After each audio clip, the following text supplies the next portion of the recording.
Thank you, sorry. Hello, everyone. Hello. Yeah. Well, Mr. Chairman. Thank you. Good evening, everyone. Yeah. Any member or officer in physical attendance with an electronic device should mute it to avoid feedback.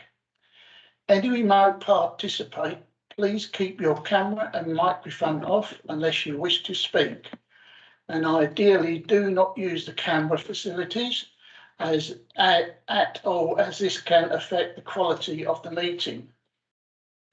The meeting may be recorded, and data collected during the recording of the meeting will be retained in accordance with the Council's data retention policy. The recording of the meeting may be added to the Council's website. Members accessing the meeting remotely should use their Swalborough Council or Kent County Council laptops to participate virtually. If you joined using the link on the website or a mobile and tablet device, it's not always possible to identify you, and you may not be recorded as in a remote attendance. I would like members to speak loudly and clearly into their microphone and to switch their microphones off after speaking. Otherwise, remote participants may be unable to hear the next speaker. Welcome, members and officers. Any member of the public or I'll go through that again. Welcome, members, officers, and any members of the public to the Audit Committee meeting.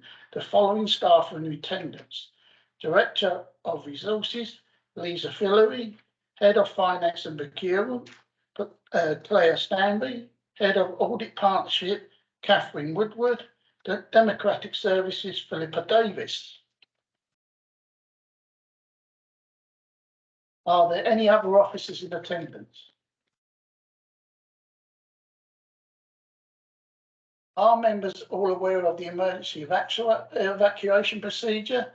There is no plan for evacuation, and if the alarm sounds, those in attendance should leave via the exits indicated and assemble outside.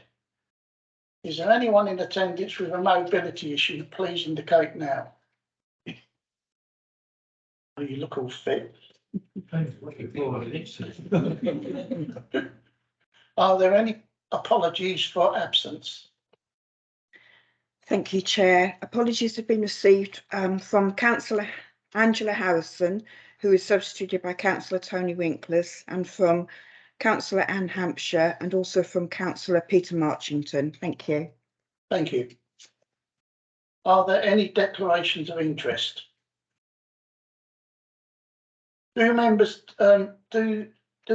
take the minutes of the meeting held on the 15th of November, minutes numbers 441 and 451, as a correct record? That wasn't at the meeting. Agreed. Yeah, there wasn't many of us, I think, but we agree. I will sign those later. Thank you.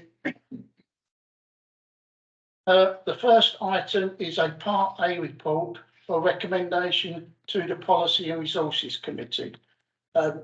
Item 5, Treasury Management Strategy. I invite the officer to introduce the report. Thank you, Chair. So the Treasury Management Strategy is the annual strategy which sets out how we will manage the Council's investments and borrowings. I would just point out that there is a typo error in the final table, the liability benchmark.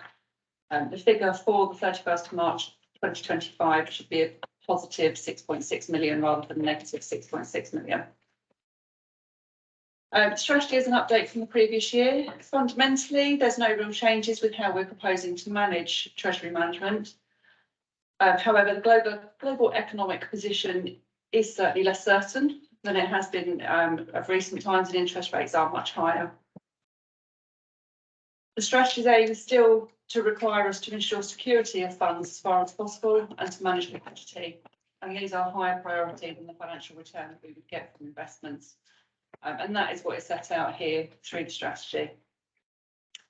Borrowing decisions will be taken in line with need through capital spend, and Director of Resources had the delegation to make decisions on that, so that those decisions, that spend is financed with the best borrowing decisions in line with the priorities of security and liquidity. The measures within the Treasury Management Strategy are as required by SIPFA and are our way to manage our Treasury management decisions and to report back to Audit Committee on performance of Treasury management. Happy to take any questions.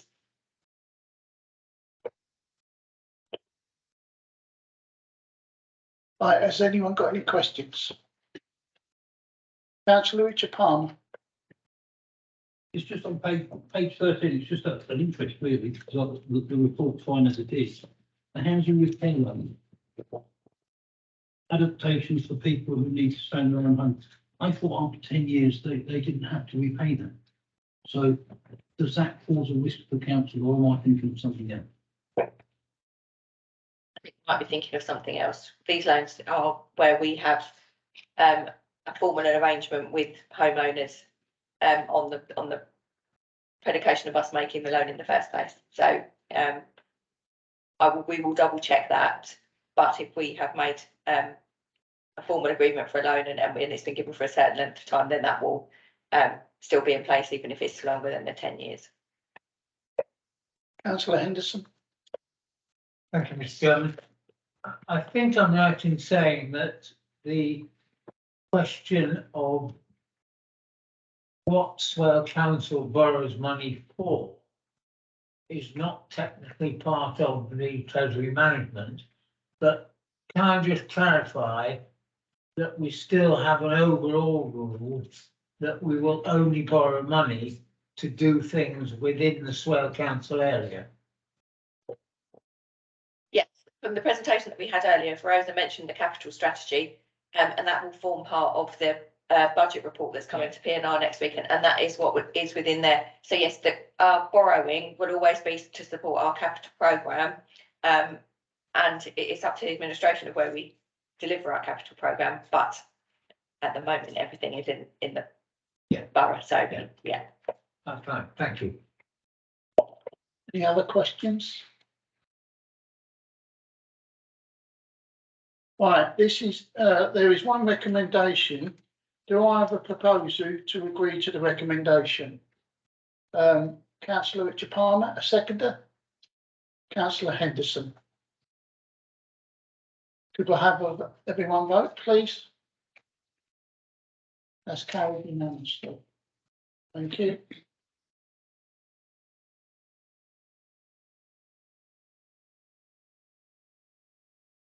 Right, the second item is a Part B report for decision by the Audit Committee. Item 6, internal audit and assurance report 2020-23. I invite the officer to introduce the report. Thank you. So agenda item 6 on page 23 of your packs is the interim progress report on the delivery of the 22-23 internal audit plan.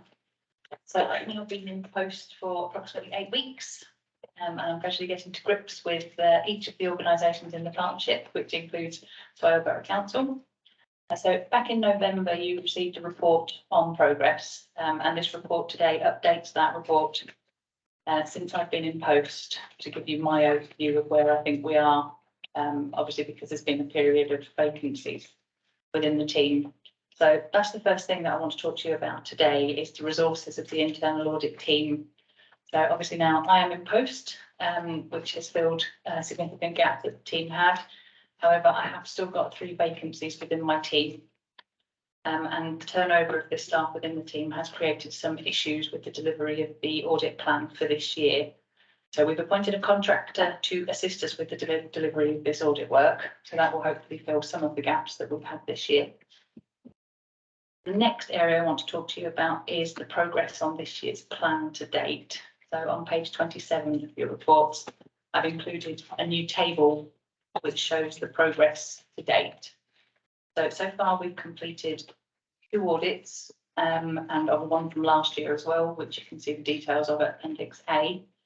There are 2 audits that are complete and at a draft stage. There are 5 audits currently underway, and 5 are due to be started shortly.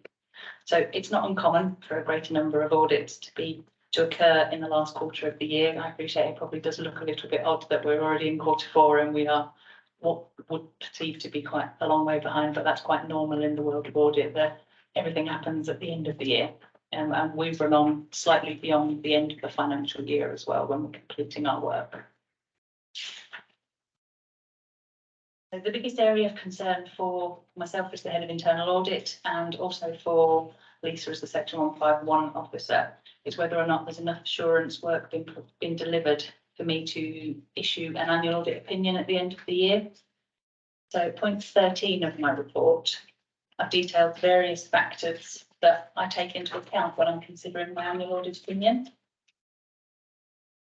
So some of these factors are the work that's already been completed, the work that's currently in progress, the work that's due to be completed by the end of the year, other available sources of assurance, the risk maturity of the organisation, and progress on the annual governance statement governance issues that have been raised in the previous year.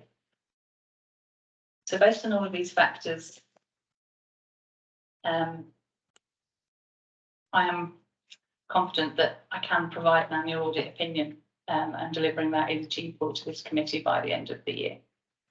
So, and I just also wanted to reassure you that so far, throughout my 8 weeks of being here, I've seen nothing that scares me. And I think the organisation is doing well. So that you can take that assurance from me, and that's what I wanted to come here today to share with you primarily. So the last section of the report, from page 30 onwards, details follow-up on actions. There's not been a significant number of change in that since the report you had back in November, because we're currently working on our quarter 3 data. So I haven't got a significant update on that. But I just wanted to reassure you that I have been informed that the committee wanted some more detailed information on high profile and deferred actions. And that's something that I will be bringing to the committee in the future. So I'm happy if anybody's got any questions and want to talk to me about the audit. Take those now. Thank you very much. Any questions? Councillor Henderson. Yeah, I'm conscious that this is a terribly unfair question when you've only just arrived. And I hear what you say about it not being unusual that there's lots to do towards the year end. But it seems clear to me, maybe it is, maybe it isn't, that you're not going to complete the 5 audit reports which are underway and start and complete 5 more which haven't yet been started. And I wonder if you can give us any indication of, first of all, why we're in that position, and secondly, how far you are likely to get in terms of completing what we planned last January. So it is a fair question. And yes, I haven't been in post for that long. So in terms of the 5 audits that are currently underway, they are currently underway with a view to being completed within the next month or so. So the 5 remaining audits that are due to start, we do have start dates of those. Some of them are with our contractor and some of them are with our own internal team.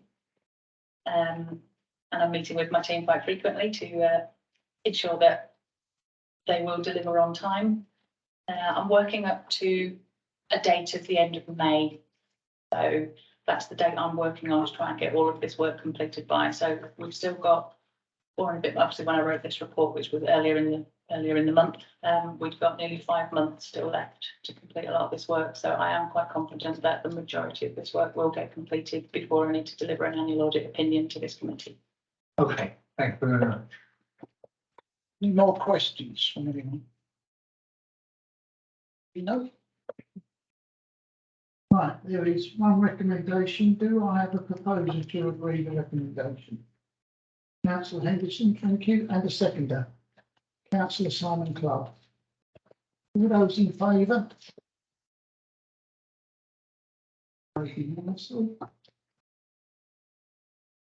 Thank you, members. I now close the meeting.